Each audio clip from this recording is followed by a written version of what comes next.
আজ রান্না করব খাসির মাংস। এখানে 1.5 কেজির উপরে খাসির মাংস আছে।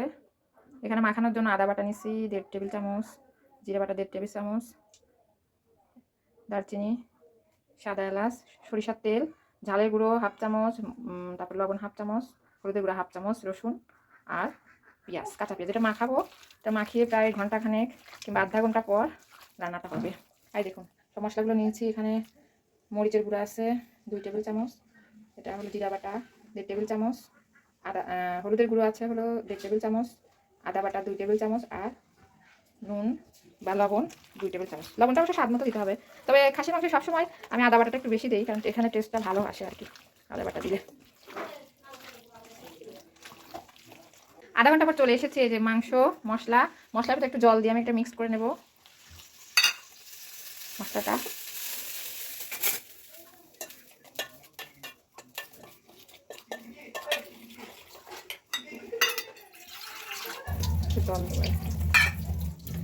এদিকে আমার কড়াই গরম হয়ে গেছে। পুরো রান্নাটাই করবো আসলে সরিষার তেল দিয়ে। তেল দেবো স্বাদ পরিমাণ মতো তেল, 1/2 কাপের মতো তেল দিলাম। তেল গরম হতে হতে মশলাটা একটু মিশিয়ে নিই।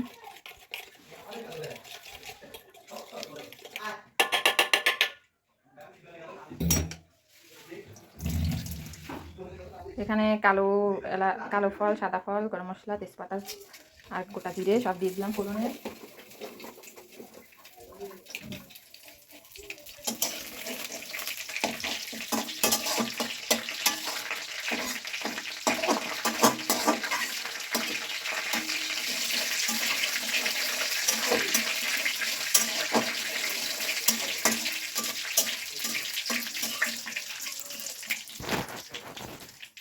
তেল গরম হয়ে আসছে। এখন আমি প্রথমে থেতো করা রসুনগুলো ছেড়ে দিচ্ছি। পেঁয়াজ সব একসাথে দিয়ে দেবো।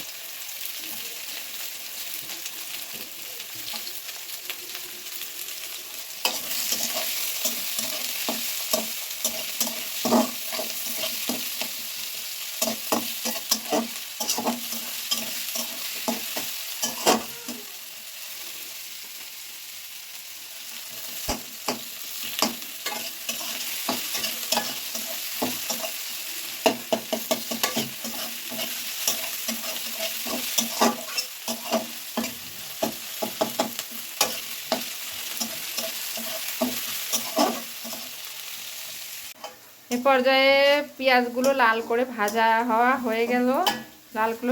লাল করে ভেজে নিতে হবে। এখন এর ভিতরে যে মশলাটা গুলিয়ে রেখেছি যে মশলাটা, সেটা দিয়ে দেব। দিয়ে কষাতে থাকবো।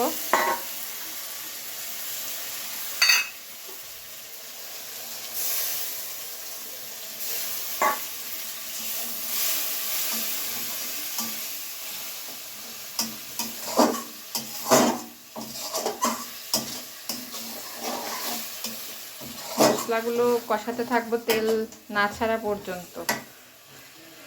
মশলা থেকে তেল ছাড়া শুরু করে দিয়েছে। এখন মাংসগুলো ছেড়ে দেবো। মাখানো মাংসগুলো দিয়ে দিচ্ছি। তবে মশলার সঙ্গে উল্টে পাল্টে মিশিয়ে নেব।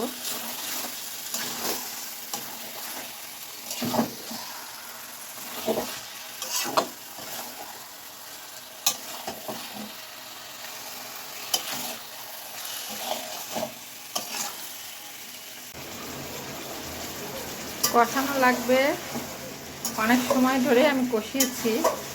ভালো করে না কষানো হলে আসলে খাসির মাংসের ভেতরে তেল লবণ ভালো মতো যায় না। আর একটা খাসির মাংসের অনেকের কাছে একটা স্মেল লাগে, ওটা বেশিক্ষণ কষালে স্মেলটা থাকে না। আমাদের কষানো প্রায় হয়ে গেছে। প্রায় আমি আধা ঘন্টার মতো কষিয়েছি। কিছু পরে জল দিয়ে দেবো। যেখানে আস্ত রসুনও দিয়েছি। আমরা আসলে খাসির মাংসতে আস্ত রসুন খাই, অনেকে কে খান কিনা জানি না। এই পর্যায়ে একটু করে গরম জল দিচ্ছি আর এই যে কষাচ্ছি। আলুগুলো ছেড়ে দিয়েছি। আমি আলু ভেজে দেই না, এমনিতেই দিয়ে দিই। আমার কষানো প্রায় শেষের দিকে আর একটু কষিয়ে আমি জল দেব। কষানো প্রায় হওয়ার দিকে, আলুগুলো আর একটু সেদ্ধ হলে আমি জল দিয়ে দেবো। তবে কষাচ্ছি একটু একটু একটু করে, এই গরম এদিকে গরম জল করা আছে, এই গরম জল দিয়েই কষাচ্ছি। আচ্ছা, এ পর্যায়ে এই যে ঝোল দিয়ে দিয়েছি, আর এই যে উপরে গরম মশলার গুঁড়োটা ছিটিয়ে দিয়েছি। এই গরম মশলাটা অবশ্য আমার বাসাতেই বানানো, নিজ হাতে। এই যে এখন ফুটে গেলে নামিয়ে নেব।